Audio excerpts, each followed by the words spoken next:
নমস্কার বন্ধুরা, আশা করি আপনারা সবাই ভালো আছেন। আর পূর্বাস কিচেনে আপনাদের সবাইকে স্বাগত জানাই। আজকে আমি আপনাদের সঙ্গে শেয়ার করব সয়াবিন ভাতে, যেটা গরম ভাতের সঙ্গে অসাধারণ লাগে। আর এই রেসিপিটা এতটাই হেলদি যে একবার বানালে বারবার বানাতে ইচ্ছে করবে। তো চলুন বন্ধুরা, দেখে নেওয়া যাক আজকের রেসিপিটি।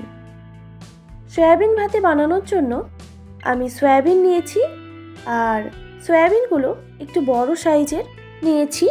আর আপনাদের কাছে যদি এরকম বড় সয়াবিন না থাকে তো কোনো অসুবিধা নেই, আপনারা নর্মাল সয়াবিনটাও ইউজ করতে পারেন।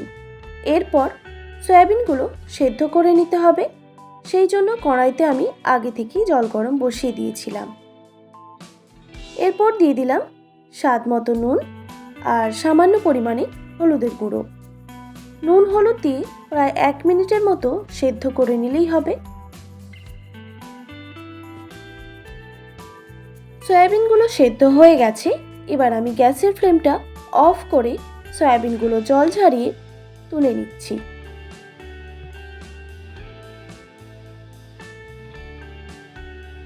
সয়াবিনগুলো এবার ঠান্ডা করে নিতে হবে, সেই জন্য 1 বাটি পরিষ্কার জল দিয়ে দিলাম। এরপর সয়াবিনগুলোকে ভালোভাবে ধুয়ে নিয়ে হাত দিয়ে চেপে চেপে সয়াবিনের এক্সট্রা জলটা বের করে নিতে হবে। তারপর একটা মিক্সিং জারে আমি দিয়ে দিচ্ছি।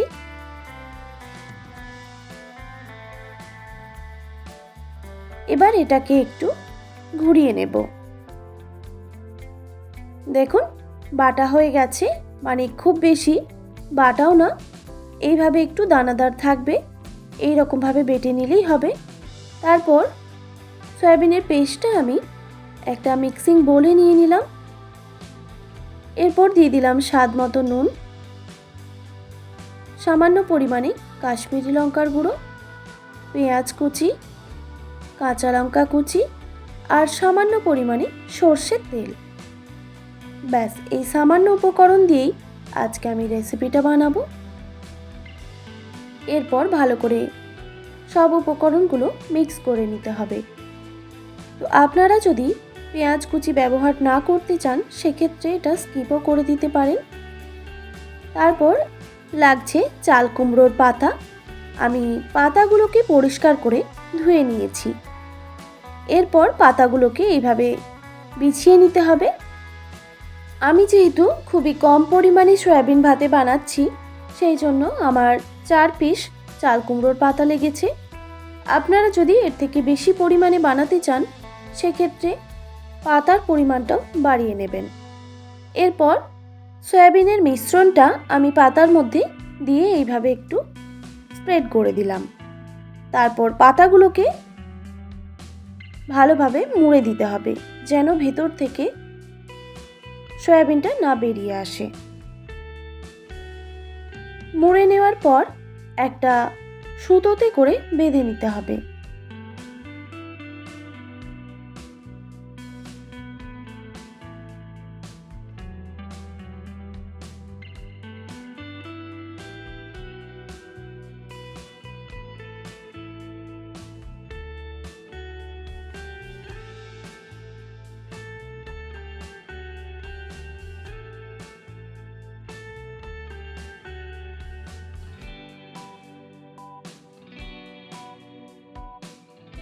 ভালোভাবে বেঁধে নিয়েছি। এরপর একটা কড়াইতে দিয়ে দিলাম 1 টিস্পুন সর্ষের তেল। তেলটা গরম হয়ে আসলেই পাতাটাকে এইভাবে আস্তে করে দিয়ে দিতে হবে। তারপর গ্যাসের ফ্লেমটা একদম লোতে রেখে একটা ঢাকনা দিয়ে এটা কুক করে নেব প্রায় 1 থেকে 1.5 মিনিটের মতো। 1 থেকে 1.5 মিনিট পর আমি ঢাকনাটা সরিয়ে নিলাম। এবার পাতাটাকে খুব আস্তে করে উল্টে দিতে হবে। তারপর আবারও 1 টিস্পুন মতো আমি সর্ষের তেল দিয়ে দিলাম।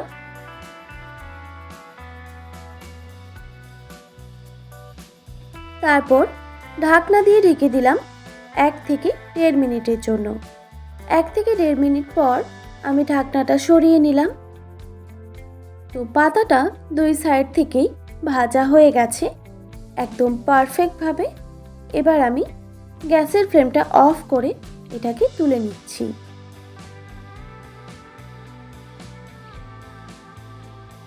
দেখুন দেখতে কতটা সুন্দর ও লোভনীয় হয়েছে।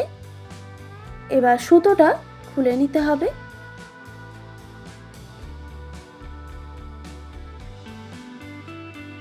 তারপর আপনাদের ভেতর থেকেও দেখিয়ে দিচ্ছি দেখতে কতটা সুন্দর হয়েছে, আর খেতেও কিন্তু দুর্দান্ত হয়। এবার এটাকে হাতে করে ভালো করে মেখে নিতে হবে। এটা কিন্তু গরম গরম ভাতের সঙ্গেই মেখে খেতে অসাধারণ লাগে। এই রেসিপিটা স্বাস্থ্যের পক্ষে যতটা হেলদি ঠিক ততটাই টেস্টিও। তো আপনারা বাড়িতে একবার হলেও ট্রাই করে দেখতে পারেন। এবার গার্নিশের জন্য আমি কয়েকটা কাঁচা লঙ্কা কুচি দিয়ে দিলাম, তবে ঝালটা আপনারা অবশ্যই আপনাদের পছন্দ মতো দেবেন।